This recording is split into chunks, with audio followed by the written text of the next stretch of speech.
Hello and good morning, and welcome to Monday with Mandy. My name is Mandy Tice. I am the director of the School of Atelier Arts, and today we are going to learn how to paint glass. Okay, so this is a floral painting we've been painting from life. You can see that our flowers are a little bit sad, right?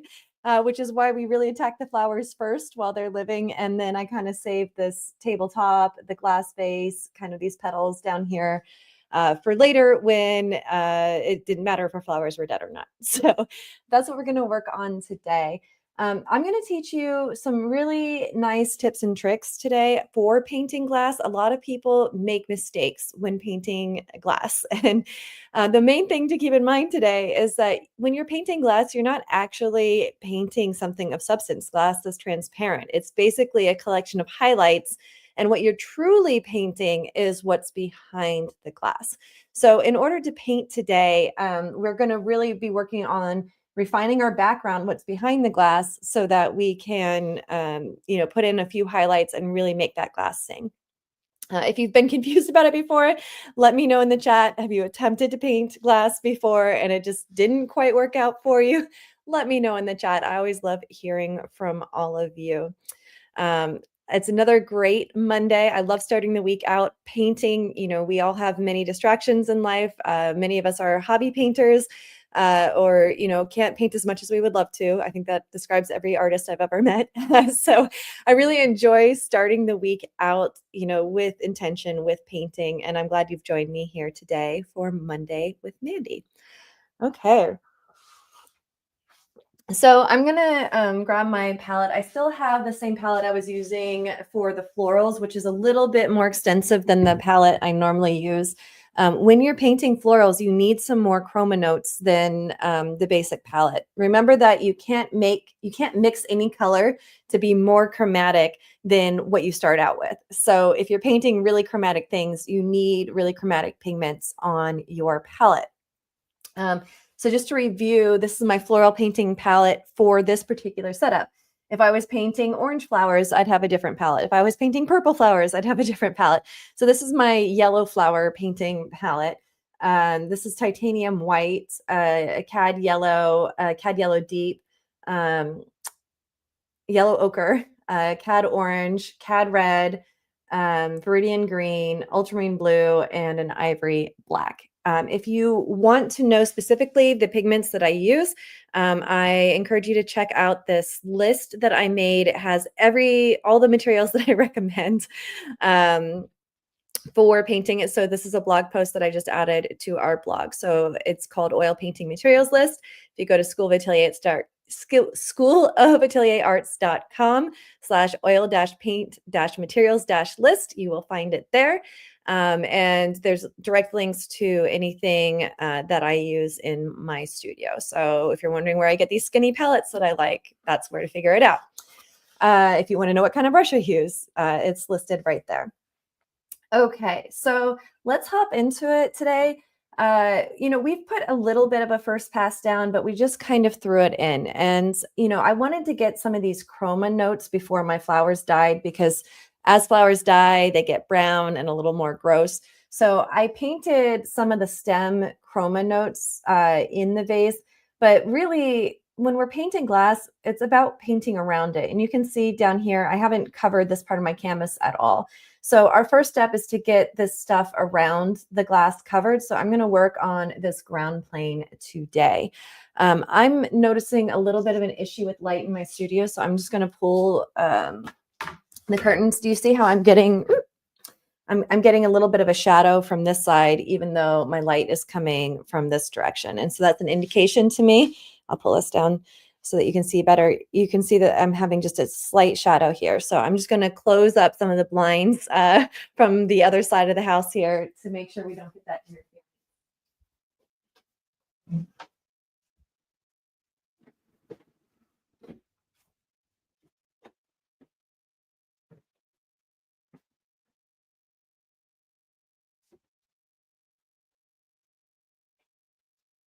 And what a difference that makes with limiting that shadow there. So, your studio, people get obsessed with, oh, here's my subject, here's my painting, but really it's about controlling your light in your studio altogether. So, you definitely want to make sure that you are being aware and knowledgeable of where light is coming into your studio and if it is coming from a place that you want it to come in from. And welcome, Rusty from Newfoundland. Happy to have you here. Welcome, welcome. Okay, so we're just going to jump into it. We're going to lay down this ground plane here. Again, I like to use these blue paper towels. They're on that materials list I just showed.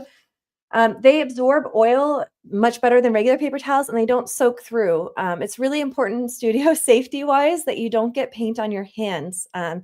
You generally don't want to be eating pigment. And if you get pigment on your hands and then you eat something later, or even you're drinking your coffee, you try as much as possible to keep pigment off your hands. Some artists like to wear gloves. That's always a great idea. I don't like the feel of gloves. I don't know. I'm picky about that. But I just try to make sure that I never get paint on my hands. So that's my solution, is to just paint in a way where it's never on my hands. Okay. So I'm going to grab a bigger brush here. Remember that you want to use a brush that's proportionate to the space that you're trying to cover. I don't want to try to cover this giant space with an itty bitty brush. Okay. The other thing that I want you to think about too is that, we have different words for different planes in a painting. And I just want to review that with everybody here today. So what the object is sitting on, we call this the ground plane. And when it turns towards us, this is the front plane. All right. And it's also true that this is coming towards us. It's straight up, it's perpendicular to our eyesight, but this is considered the back plane. So we have the back plane, ground plane, and a front plane here. So that's what we're going to try to describe in our subject. So we have the back plane largely painted in. We have a ground plane that we're going to work on next. And we have this front plane that kind of, because this is sitting on a piano, it has like a front plane and then it goes indents a little bit. And then there's a secondary front plane. We may or may not get that descriptive in here. We might just fade this off and not worry about over describing it. If we really jump into it and over describe it, then all of a sudden this is going to become more important than our main subject. And we don't want to, destroy the beauty of what we've done up here by overcomplicating things in a non-important area in our painting.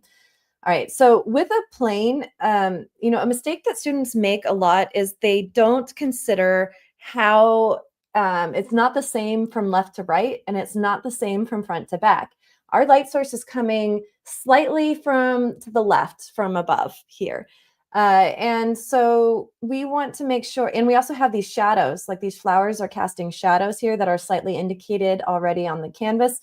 But what's happening is that these flowers are kind of giving a dappled light over here, and then there's a really bright light over here. Also, these flowers are so dead at this point that it's really interfering a little bit. Like I might need to even just take this flower out. It's interfering with being able to see what's going on over here. Okay, so we have this kind of dappled light, but we also, because the light is so interrupted on this side, it's actually brighter over here than it is here, even though this is technically closer to the light source than this side. And it's because it's getting more filtered on this side. So what I'm going to do is I'm going to mix up a color. And it's tempting to be like, oh, this is white. I'm just going to put white on, but it's not white. It's an off-white. It's slightly neutralized. It's a value maybe 3, right? So my flowers here are a very bright white, but the piano is much darker than the flower. So I'm going to mix up a color, a slightly neutralized color here. And it looks like I'm going to need way more white on my palette. And I'm going to put just a little bit of yellow ochre in it. But all right, so when I added just ochre, this is actually a fairly chromatic color right here, but this is a neutralized off-white. So if I just add yellow, it's going to look way too chromatic down here. Look how chromatic that is. It's very bright.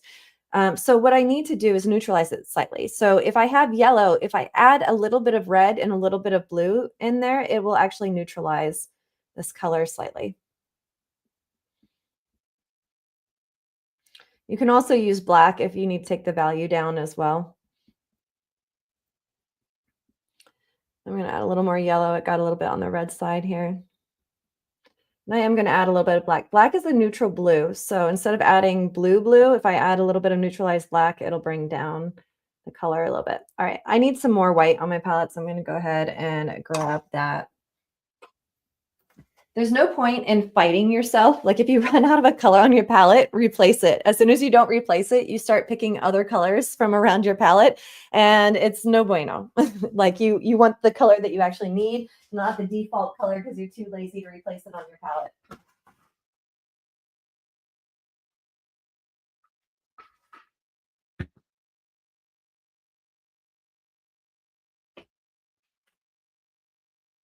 Okay.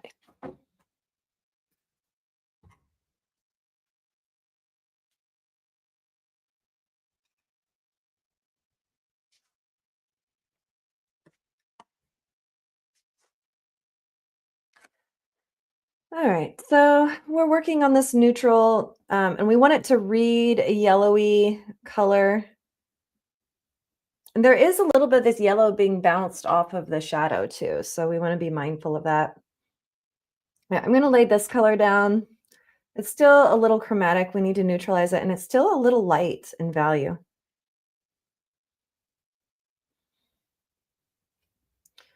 All right, so that's neutralizing it slightly.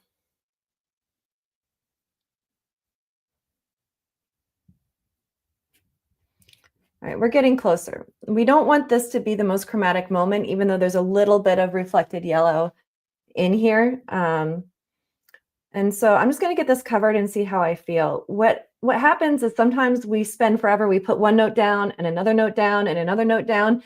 And we get stuck doing that because we are getting tricked by the white canvas around it. So sometimes it's best to just cover an area and then go back and adjust the color once you have that white canvas covered, because that white is really skewing our perception in a lot of ways. Also be mindful, this is a lot of titanium white, and titanium white dries really slow. So, once I lay this in, I'm not going to be able to paint over it for a few days because it's going to take a few days for the titanium to dry. I usually prefer painting with lead white. Please do your research on that. The School of Atelier Arts is not responsible if you choose to use lead white in your studio. But I like that it dries faster, and I like that it's a warmer white. But when I teach, because I encourage students to use titanium white, because I don't want them to be responsible for them using lead, to be honest. I try to demo with the paint that I ask my students to use. So, but especially when you're painting really strong chroma notes, I find that there's just a slight difference when painting with lead white that gives you a slight advantage of maintaining your chroma. All right, so I'm just kind of getting this covered. We'll see how we feel about it.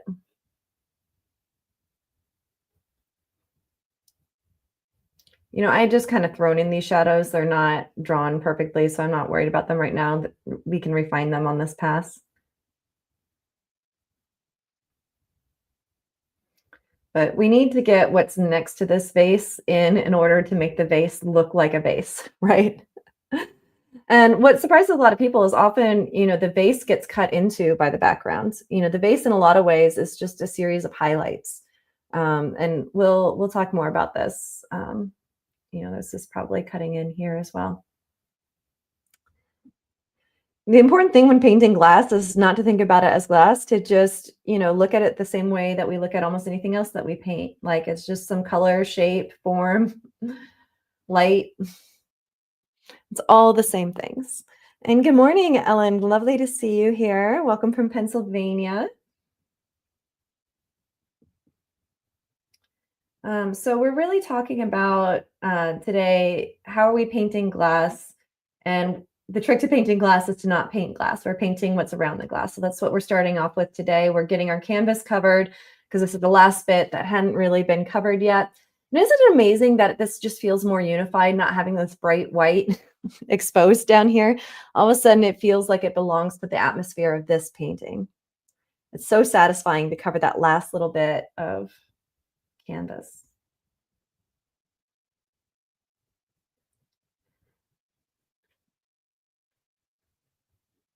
So next week with the Monday with Mandy, I'm going to actually attempt to do a plein air painting because I'm going to be in Gloucester painting with some artist friends out there. And so I'm going to try to do an outdoor setup. It could be a complete disaster. It might be brilliant. I don't know. We'll find out. So for those of you interested in plein air painting, that's going to be our next project next Monday. So mark your calendars. You won't want to miss it.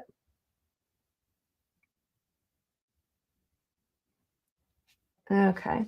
I don't want to over describe this, but I do want to make sure that this line, from left to right actually makes sense.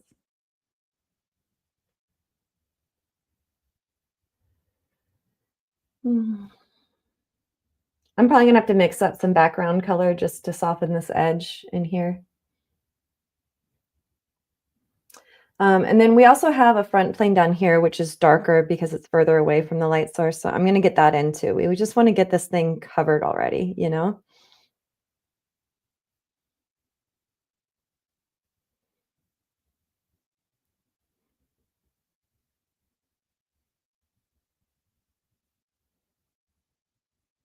Let's see how we feel about that. All right, that's darker. That'll work for now. A lot of people get confused when it comes to neutrals, right? Because the closer something is to a neutral, the harder it is to mix because a true neutral are visually equal amounts of red, yellow, and blue.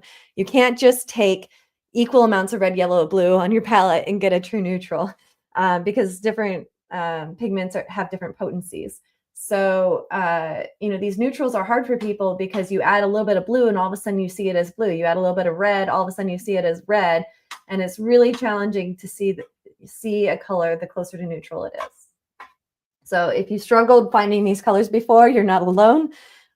These are the ones that I spend the most time coaching my students in our online Atelier painting bootcamp to do. If you want to learn more about the online classes I teach, please go to schoolofatelierarts.com and go to the online Atelier art courses there at the top. I teach a continuing class. It's by the month. So you pay by the month and you get critiques for that month and you get special demos for that month. Right now in the online class, we're working on this drapery painting. I don't know if you can see it. This drapery painting will take you over to the drapery painting. Okay, yeah. So this is what we're working on in the online class right now. So if you've ever wanted to learn how to paint drapery, it's a good month to join. All that content will be up on the online class until June of 2025. Oh, and Ellen's saying that she's gone out a few times, plein air painting. That's lovely.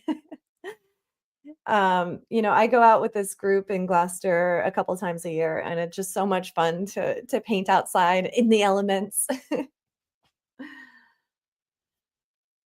Ah.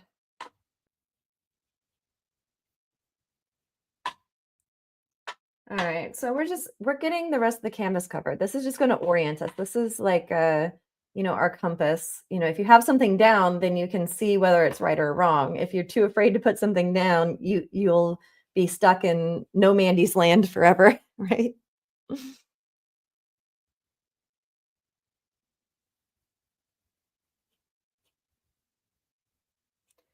All right, so we have the canvas mostly covered now, which is exciting.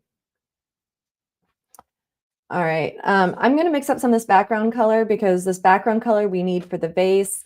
And also keep in mind that this is being reflected into the vase. So as I start like putting highlights into the vase, I'm going to be using, some of this color because it's reflecting from this. This brush is too big to really be doing this right now, but I'm just going to mark it in while I see it.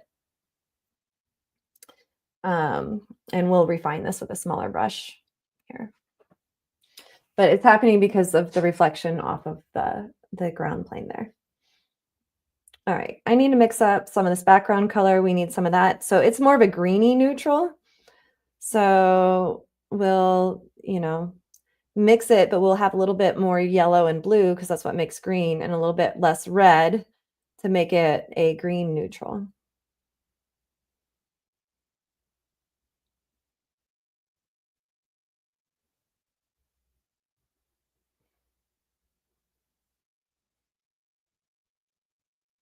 maybe a little bit of black. Black is a neutral blue. Ivory black is a dark neutral blue. So, by adding that and some yellow, I'll get a more neutralized green than if I use pure blue and yellow. Let's see what this looks like. Oh, that's actually a pretty close match. Yay for us. All right, so let's just clean up this edge.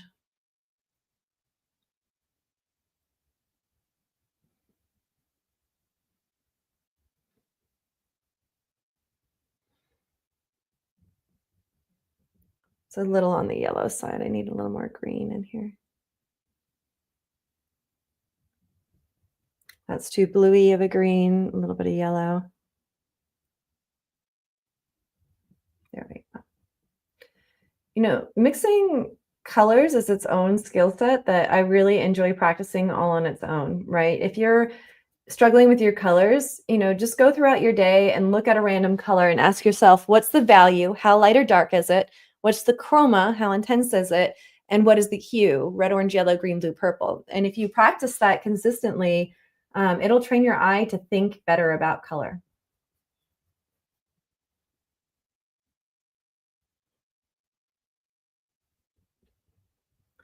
All right, so I'm going to push and pull this edge a little bit around our base.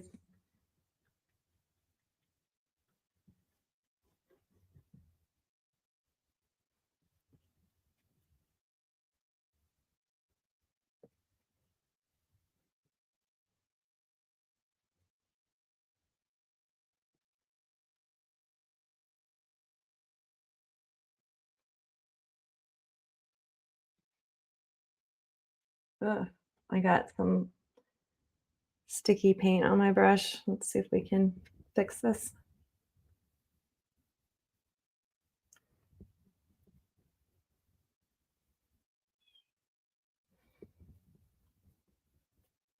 I used to only ever paint with super fresh paint, but I'm trying to I hate cleaning brushes. I think many of you have heard this tirade from me before. I hate cleaning brushes. So what I like to do, and I hate cleaning palettes. So I'm trying to develop a painting process that allows me to do the most of what I love and the least amount of what I hate. And so I've started leaving my paint out on my palette because when my palette's set up and ready to go in the morning, I tend to pick it up and get right to painting instead of getting distracted by all the many things that we can get distracted by in our modern world. Um, but that also means that I'm painting with tackier paint than I normally do. So I'm figuring out how I want to manage this. Our painting processes are always in flux. You're always learning, you're always growing, you're always, creating new systems, experimenting with new systems. A lot of times people start Atelier training and they're like, okay, I'm going to go to Atelier training for 4 years and then I'll know everything in the end. But really, Atelier training teaches, I tell this to my students all the time. I'm not teaching you how to paint. I'm teaching yourself how to paint, right? I'm teaching you how to teach yourself how to paint. I'm giving you the techniques and tools that you need to practice well and not waste your time. But really, it's a lifelong pursuit. Da Vinci said that if only he had 80 years, then he could really learn how to paint. And that was when he was 80 years old, right? So, it's a lifelong pursuit. And I really encourage students, enjoy the journey. Every time you learn something new about painting should be celebrated and enjoyed. And, you get that growth and you get that, new high from learning a new skill. It's really just such a wonderful pursuit. But enjoy the journey, right? If you think of it as, oh, I'm going to go train and then I'll know everything, you're really setting yourself up for disappointment. That's why I do my class on a monthly scale. A lot of students will join for a few months and then take a little time off to explore on their own, and then they'll come back for a few months and get to that next level, because I really want my students to be independent. So many people go to an atelier and they make brilliant work, and then they graduate and their work takes a dive, and about half of them never come back up because they never learned how to teach themselves. They never learned how to correct their own work. They were completely dependent on outside instruction telling them what was wrong with their paintings. And I take a very different approach. I try very hard to allow my students a little bit of wiggle room to struggle just enough where they're asking the right questions and that they can learn how to teach themselves, with my coaching, right? So it's a slightly different educational philosophy.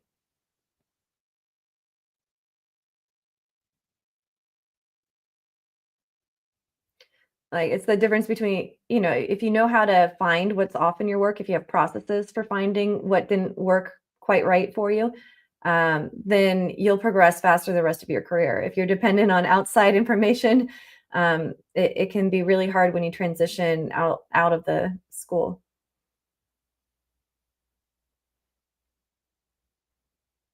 And let me know in the chat if you guys have any experience with that, with schools that you've trained in, or types of training that you've had. What's worked for you? What have you struggled with? What are your challenges?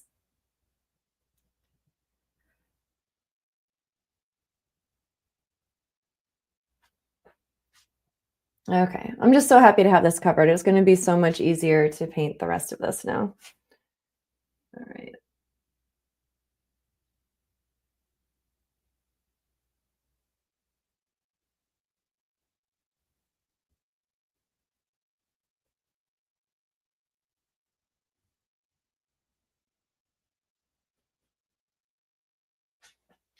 And it just really unified the painting. Really, this is pulling in some of the colors that we see up here. And welcome, Heather. So happy to have you here. Um, Oh, so yes. So there's things that you can do to keep your paint healthier for longer. You can put it in the freezer. A lot of people do that. But I just find that if my palette is laid out and ready to go before I go to bed, that the next morning is the first thing I see, and I'm like, oh, like giving myself nudges in my environment is more important to me than the longevity of my paint. And I paint pretty thickly too, so I go through paint fairly quickly. So for the most part, I don't have paint on my palette for more than a day or two. Um, and then there's a question in the chat. Did you keep white out till last? I didn't do it intentionally or as part of like a traditional process, but the reason this was left white is because I was working against the clock to get all the flowers in, right? So I actually started this painting on Art School Live with Eric Rhodes last Tuesday. So if you want to see how I started this, I encourage you to check that out. And then I've streamed a couple times how I took it from the drawing to this level. So if you missed the previous demos, I did a couple bonus ones because the flowers were dying. I couldn't wait until Monday to do it. So if you look at the live streams, I actually did 2 bonus live streams last week working on the flowers. So at the School of Atelier Arts channel, if you just go to the live streams, you'll see those. But I saved this for last, not out of some philosophical idea, but because this had to get done on a really tight timeline before my flowers started looking like this. So that's why I saved it for last.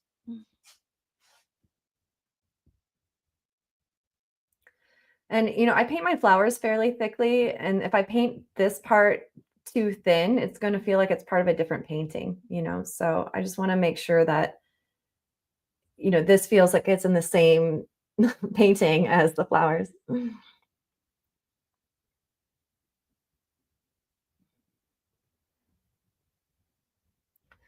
a little green.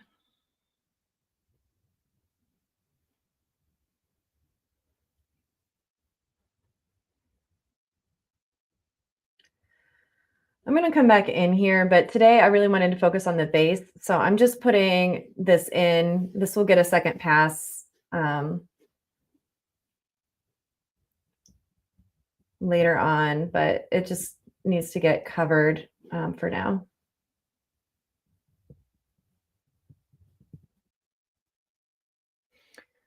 And, I did a little bit of blocking in these shadows, so I need to work into those as well and reactivate those.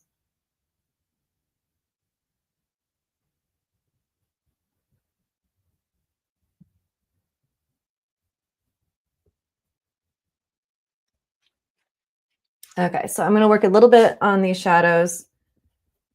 Just make sure that they're connected to the other parts that I'm working on. And then we're really going to get into this face. I'm going to get a smaller brush. We'll work on some highlights, cleaning up some shapes in here.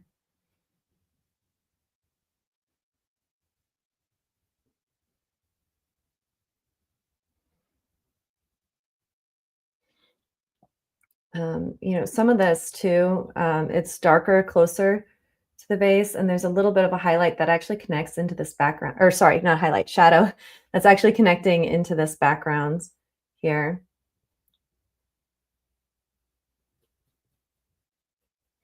And these have really, really soft edges because the flowers are so far away from the surface that they're casting the shadow on that it creates a super soft edge. Do you see how harsh the edge was before and how we just really softened it out?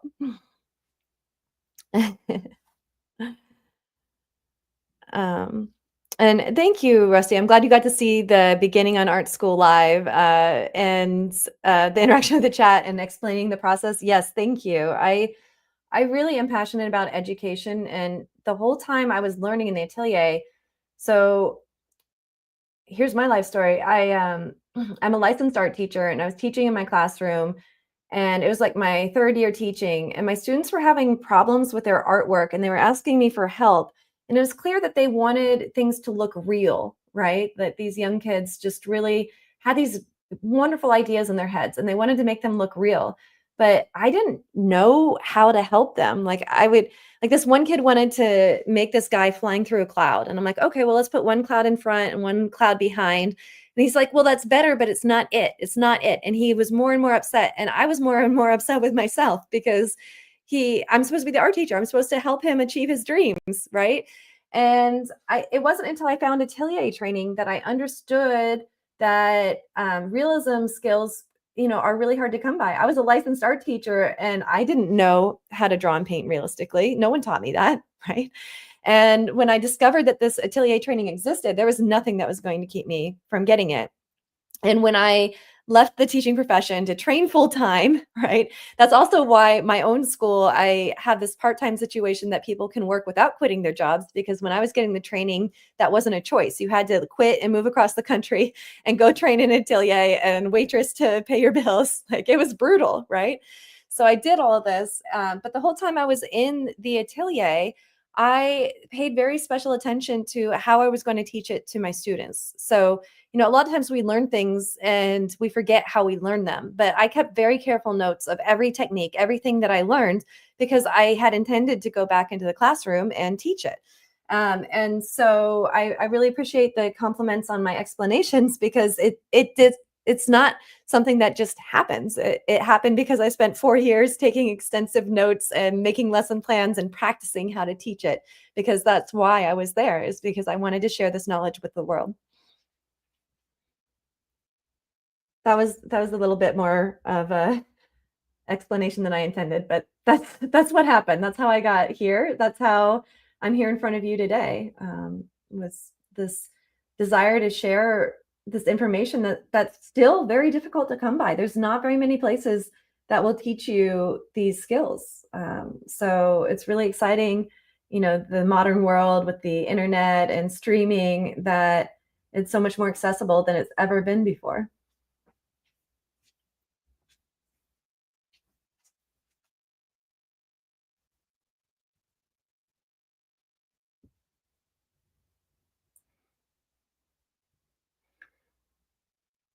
It wasn't just the Atelier knowledge that was nearly lost in the last century. It was also how to teach it, right? At the École des Beaux-Arts in Paris, students with 1 year of training were doing incredible works, and what was the pedagogy that they were using to do that, right? Because that pedagogy was lost, as well as the techniques largely over the last century. A lot of the innovation that comes in sports, for example, are innovations in how to train athletes, how to learn how to do the thing that you do better. And the same is true in painting, right? So, what helps people be better artists is sometimes having more efficient ways of learning the content. And I really believe in that.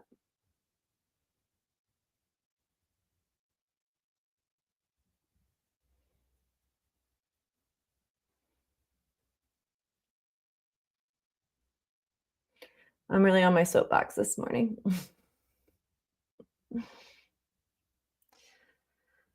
Okay. A common mistake artists make as they work on a painting is they're working over here and then they're working over here and they forget that this is one line that goes through. So you want to make sure that it makes sense as you're working both sides, that the line actually connects where it's supposed to.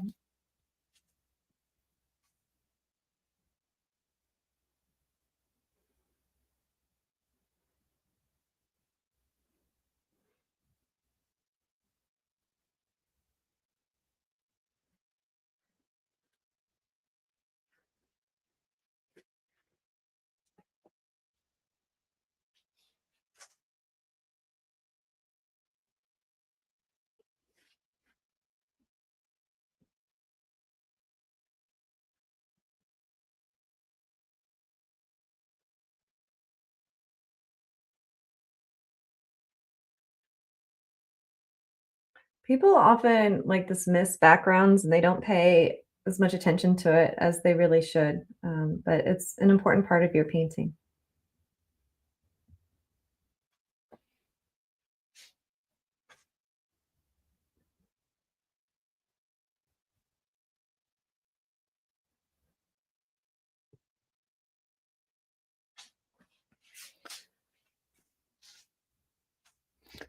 You'll see that I'm also standing back every once in a while, trying to make sure that I'm seeing the big ideas.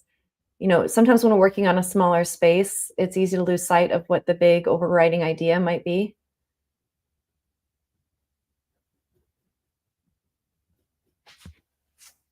Softening some edges. I mean, it really is this beautiful dappled light with a few areas of slightly darker areas, but really soft edges.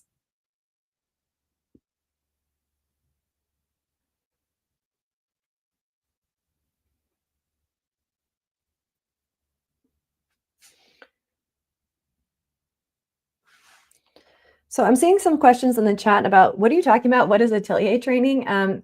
Sometimes I forget that you know atelier training is still relatively obscure.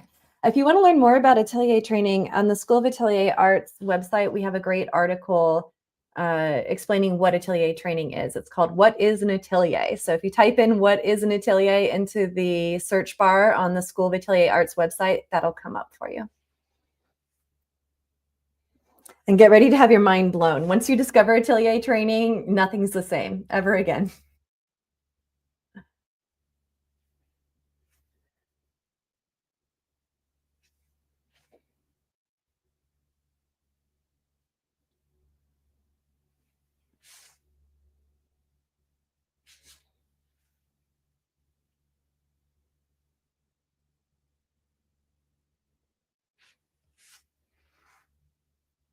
Okay, so I've really softened these edges. We have the whole canvas covered at this point, which is ideal. And, painting the vase is just as much about painting what's around it because when you have glass, you're seeing through things, right? So glass is basically distorting the background behind it slightly and then has some reflections. So if you want glass to look good and accurate, it's about painting what's behind the glass, what the glass is reflecting, and then putting the constellation of highlights in just the right place. Those three things are what's going to give you some glass. So that's what we're going to work on next. Oh, thank you, Heather. Heather saying that the content and worksheets are very helpful for teaching students skill-based art. Thank you. I care a lot about teaching students of all ages, young and old, and everybody in between. So if you're interested in our worksheets, we sell worksheets that are kind of like little drills for learning drawing and painting skills. And you can find those on the School of Atelier Arts website.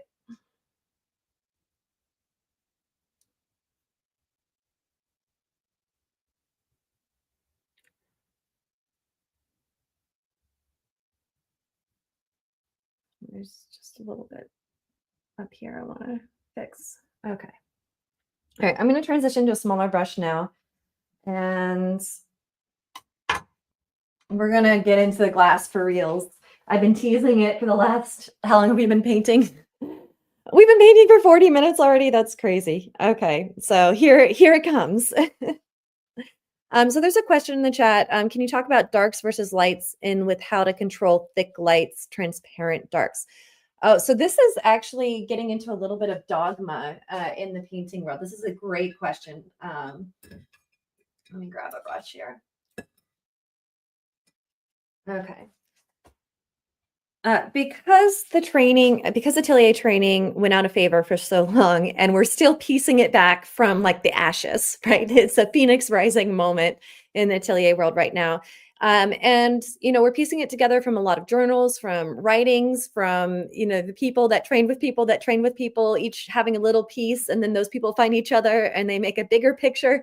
Like, we're definitely in the reinvention stage of this training and this knowledge that was nearly lost. Like, this nearly went extinct. 1,500 years of inherited artistic information almost went poof in 1 century, right?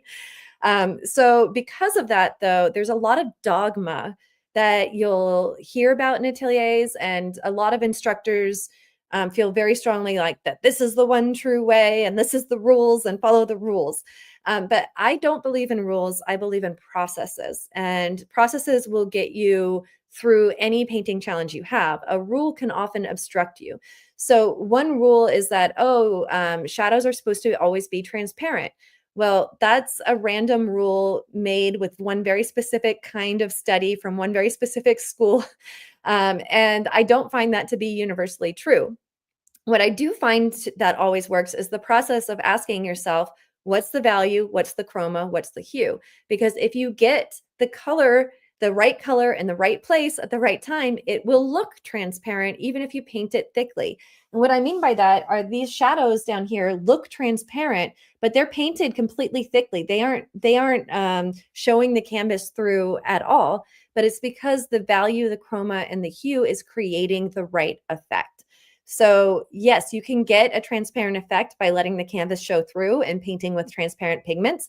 That's valid. That will give you a transparency that mimics what you see. But that's not the only way to get a transparency. And by sticking to the dogma of, oh, shadows must always be transparent, I think that it holds you back. Because what if you have a transparent shadow that's really light in value? Like, you're going to have to sacrifice the value if you don't add white to it. And if you add white to it, it kills the transparency of the shadow. So in this case, I have a really light, transparent shadow. It's not dark at all because the flowers are so far away. And if I stick to the transparency dogma, I would have to stick with a much darker color than what I'm actually seeing. So that's a great question. I hope I explained that.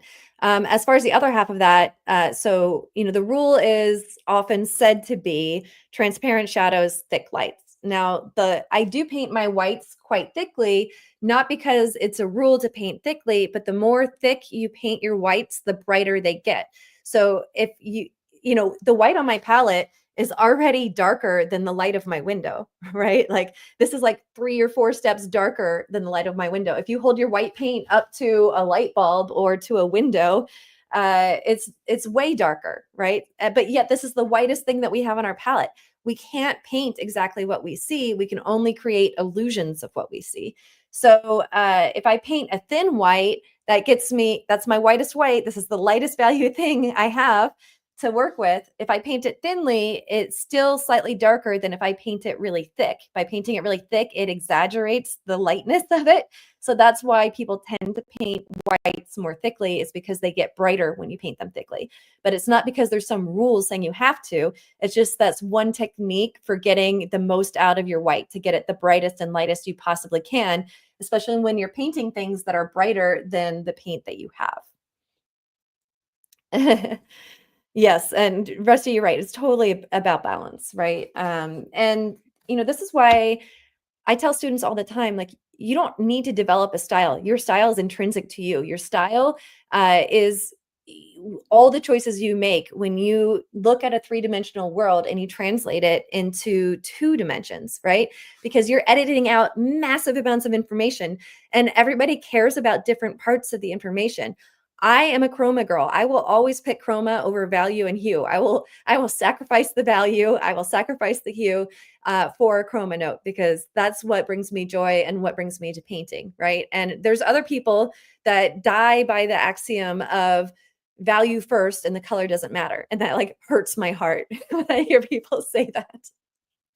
Because like choosing value is a valid choice. Choosing chroma is a valid choice. But as soon as you make it a rule that value is more important than chroma, then you're eliminating choices for you. And sure, if you're painting something in a dark scene, values might be more important and you should pick that over color. But if you're painting flowers, to me, what makes a flower the most flower-like is the color of it. And why would I sacrifice the chroma for a value? I will never do that when I'm painting flowers, but not because it's a rule, but because it's a personal preference of mine, right? So this is why I hate rules and love processes. If you ask yourself what's the value chroma hue, and you recognize that you can either get a chromatic note on the flower, or if I add white to make it as bright as I'm seeing it, I'm going to lose chroma, but get the right value. My yellows are darker than the way I observed them because I'm sacrificing a little bit of adding that white to get the value so that I can have the chroma. Okay, good. I'm glad I'm glad that it's getting clarity because sometimes I go on these like esoteric rants and everybody's in a different place. So sometimes if you're just getting into oils, it can be a bit much, but if you're hearing all these rules and you're trying to figure it out, it's good to understand where the rules come from. But this is I also encourage students when they're new, the tendency is, oh, I'm going to take a workshop with this artist and this artist and this artist and this artist, right? And it's a little schizophrenic because every artist has developed a process for painting that they will teach you. But if you're jumping from artist to artist to artist, you're getting a different set of rules, a different set of philosophies, and it can be very confusing for a beginning student. That's why I encourage students, like for 1 year, stick with just one teacher. Obviously I think you should come paint with me, but whoever you pick to go paint with, like try to be consistent and learn a series of processes because I think it's harder to learn jumping around than with one person. Like just really commit to learning one process at a time. Oh, I'm glad, Rusty. I'm glad you understand what I'm saying here. That's great. Okay, so this vase, that's what I promised to teach you today. All right, so we have some darks, we have some lights. My water's a little bit muddy, so I'm going to keep the chroma notes that I had laid in here before, and I'm going to focus on shape and highlights to really make this vase sing here. So we have some of this background color coming in, but we also have a little bit of darkness down here. And it's actually reflecting a little bit of the yellow of the flowers. It's actually this kind of crazy chroma note down here.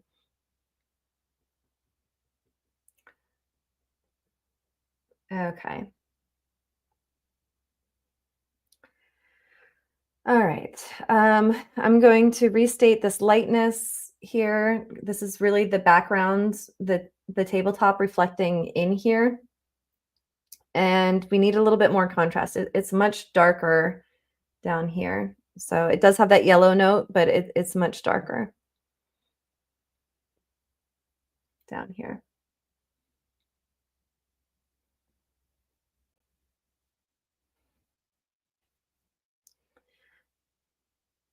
People ask me, how do I make yellow darker? It turns green. Well, yeah, dark yellow is green. And I have a whole blog post on the School of Atelier Arts website on how to make yellow darker, and it explains why dark yellow is actually a green. Okay. All right, I'm going to shape these highlights that I kind of haphazardly threw in here.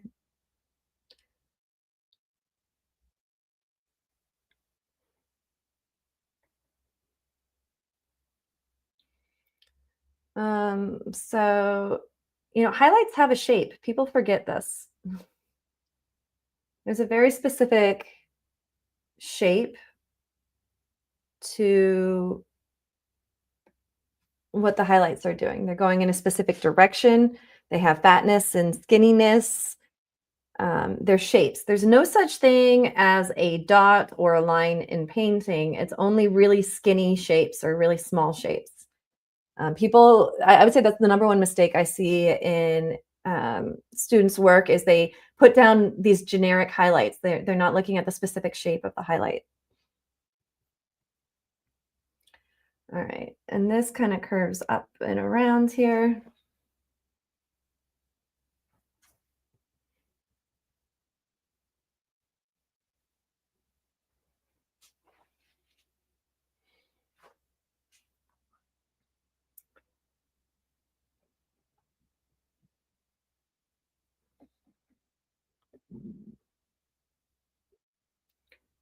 Okay.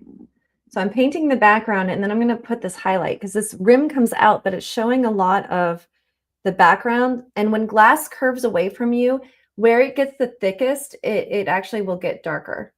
Because what's happening is we're seeing the front, side, and back of the glass all at once, and it creates a little bit of a darkness.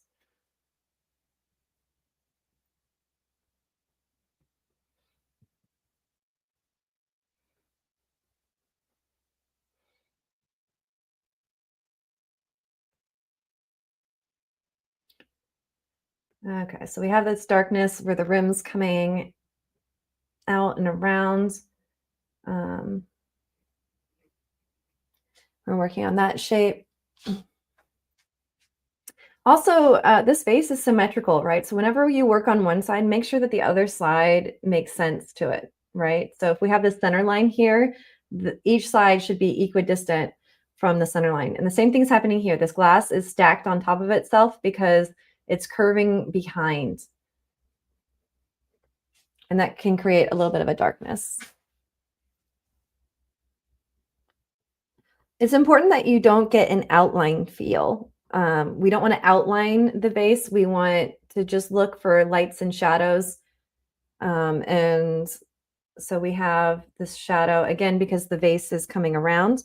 And while I'm doing this, I'm paying very careful attention to making sure that each side of my vase makes sense with the other side. So this needs a little bit more width here.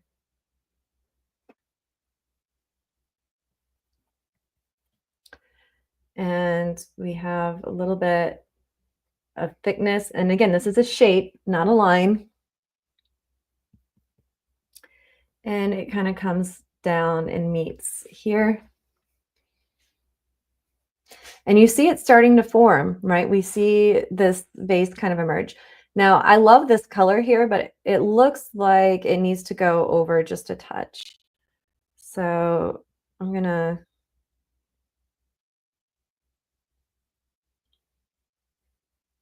move this highlight over just a touch. And again, it has a shape. It's kind of pointy on the end here, pointy and crisp.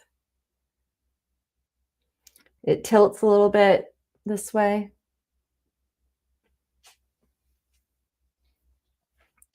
It got a little crooked. And it needs to be a little fatter on top than I have it.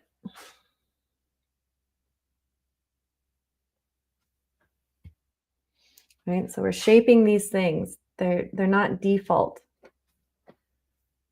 They're not made up, they're observed.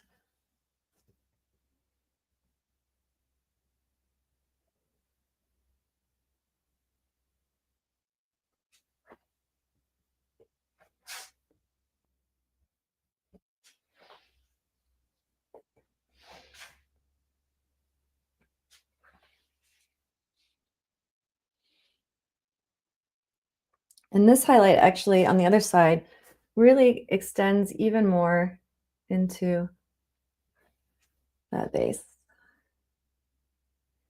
And then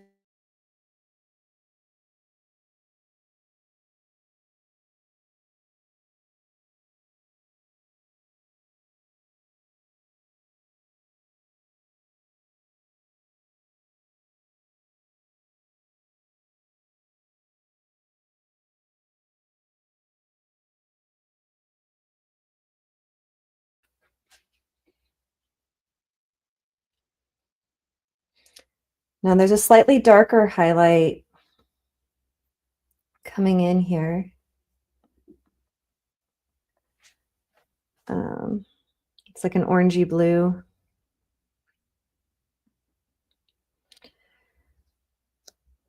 But it's kind of describing the base. Oh, it needs to be much darker than that.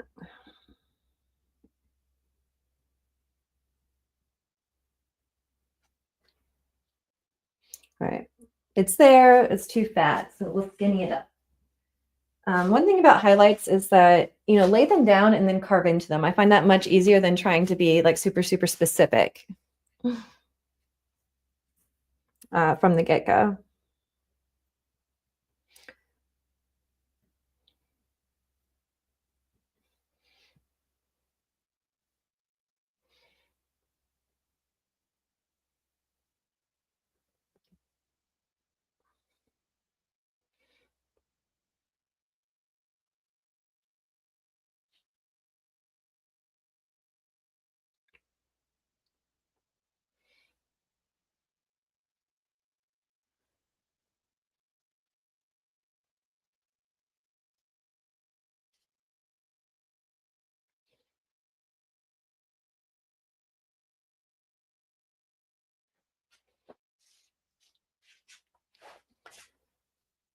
I need to move this flower. It's blocking my way.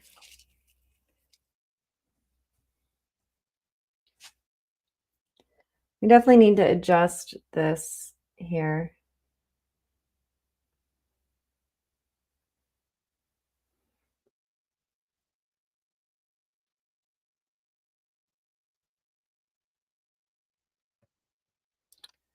And this got a little high here, so we'll lower this.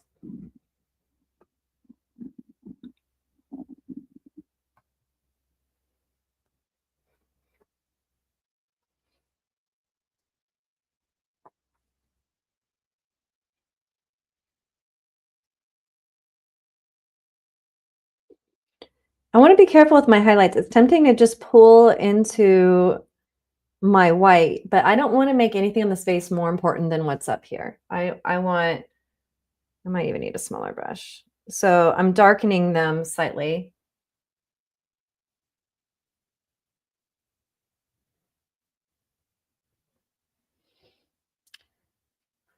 That's too fat, so we'll skinny it down.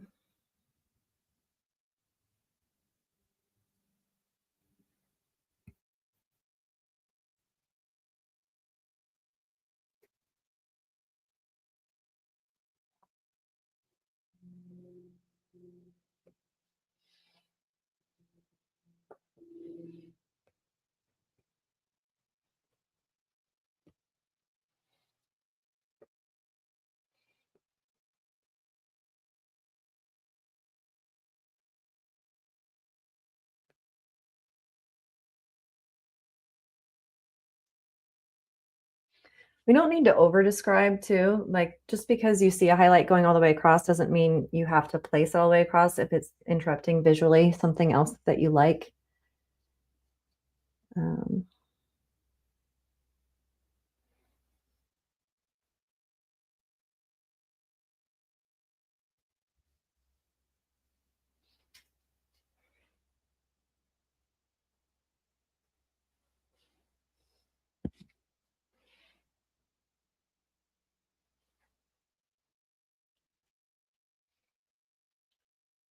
this highlight fuzzes out. So highlights have edges too. People don't realize this, right? They're shapes like everything else. They have shapes, ideas, edges, specificity, all the things.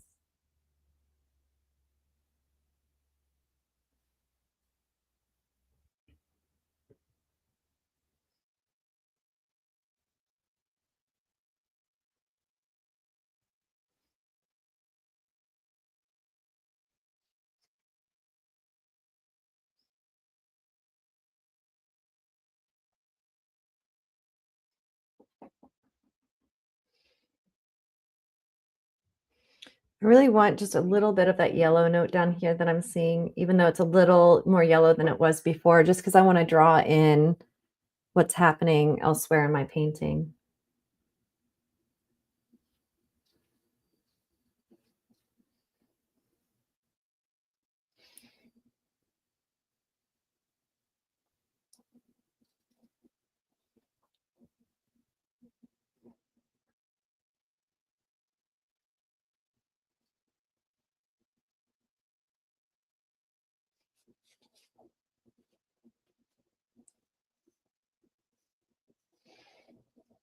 And, as you paint, you can lose your big shapes. So, we have to make sure that we are thinking holistically, big and small at the same time.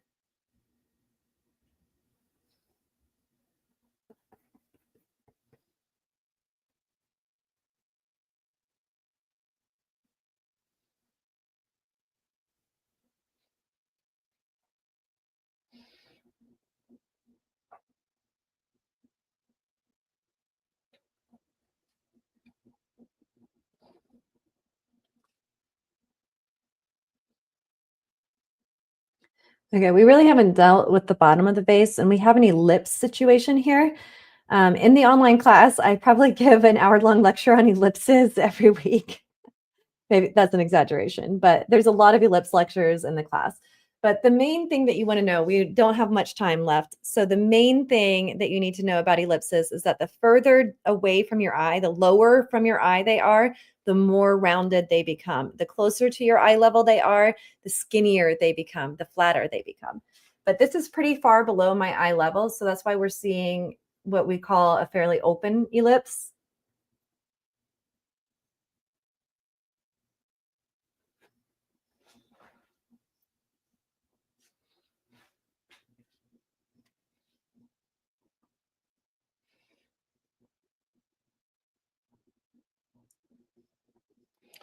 I started it too high, so I'm lowering it a touch. And we want to make sure, again, what's happening on one side, this side's looking a little small.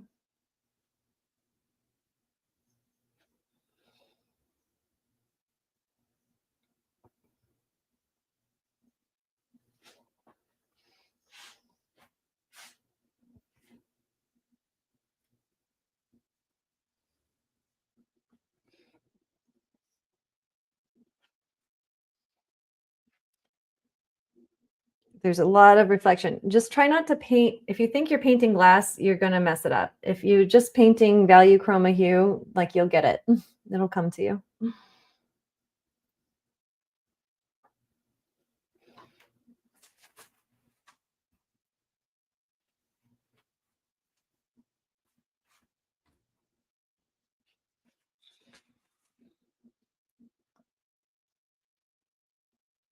I definitely feel like this base needs skinnied.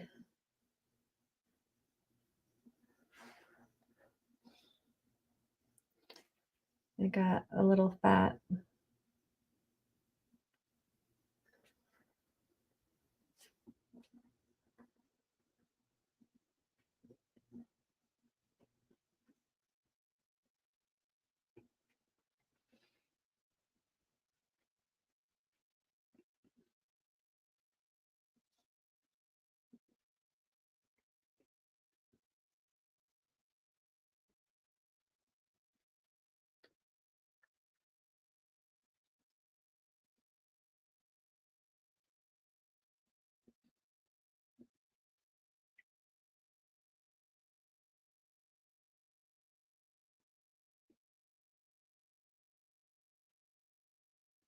And be careful. Sometimes your shape is right and it's your values that are off. Like the shape isn't bad, but the value on this side is much darker.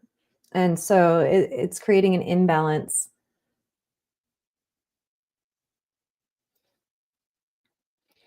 There's a nice deep green in here. Again, because we're getting some of this reflected. There's a lot more color in glass. Like people just get their white out and pop in some highlights and call it a vase. But there's so much color in glass because it's reflecting what's around it.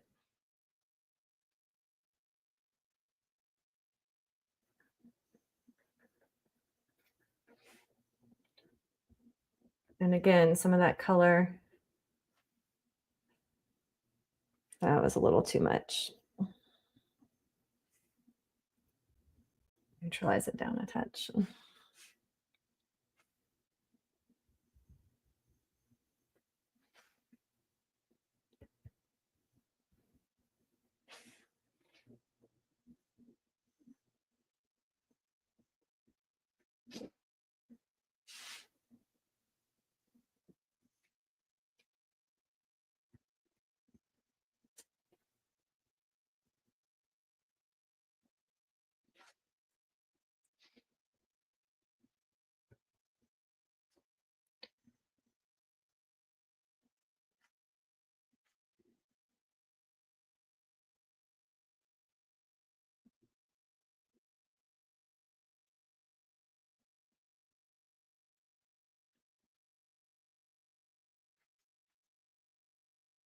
All right, we're getting there.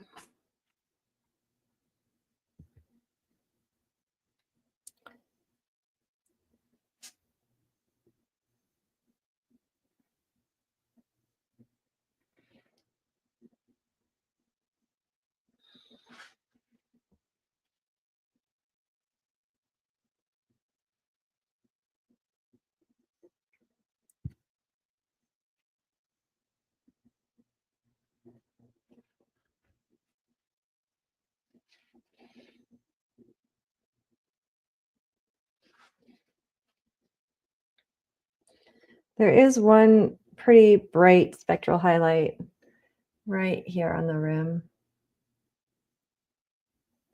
And it kind of creates the reflection to what's going on above it. So I'll throw that one in.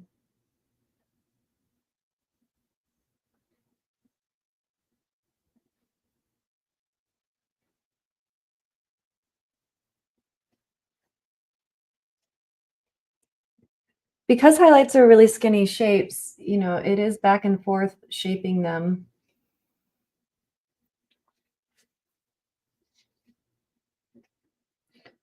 Right. We have a few more specifically shaped highlights here.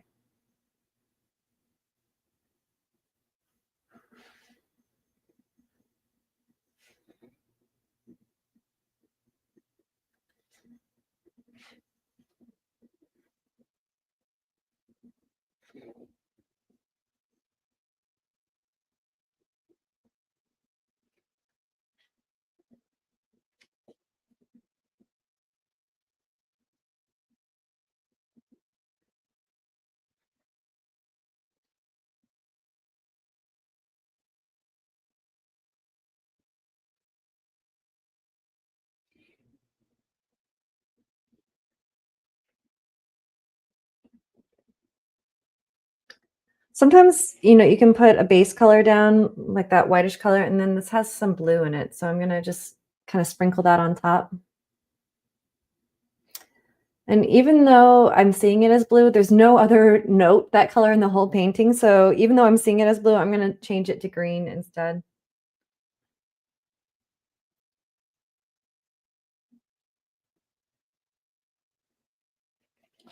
Now I'm just making a mess. Let's reshape everything.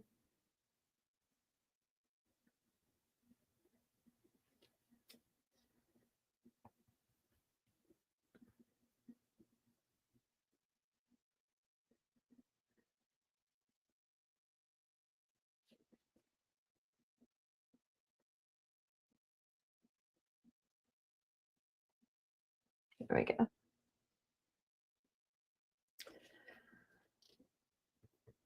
And we lost some of the darkness in here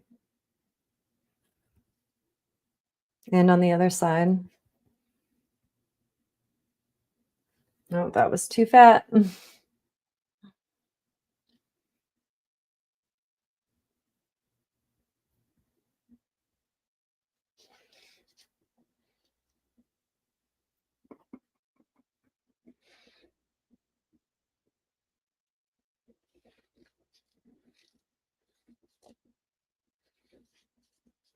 Okay, this highlight got a little bit long. I'm gonna shorten it.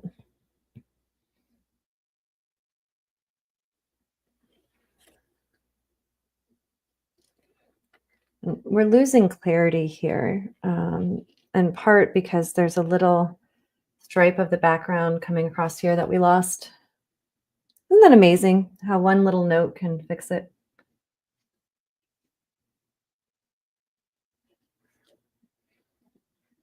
And we have a completely lost edge here, and it's totally fine.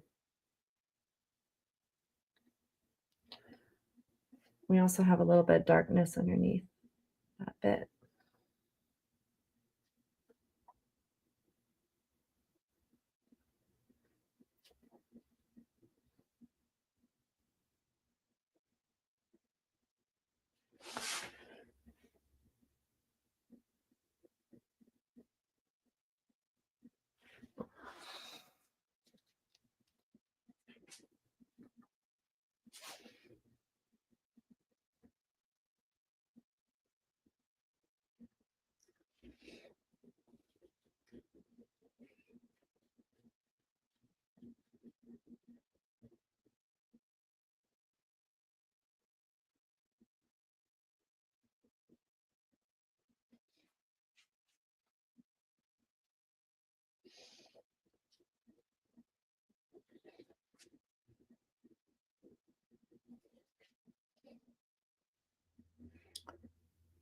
Okay, so I'm gonna let this dry, and then there'll definitely be some space after this dries to really pump up some of the highlights. But I have it kind of organized in a way that I'm happy with at this point. So we'll let that dry, and then we'll do one more day on this painting. We'll paint in these little petals, and we'll clean up with some really bright highlights on the vase.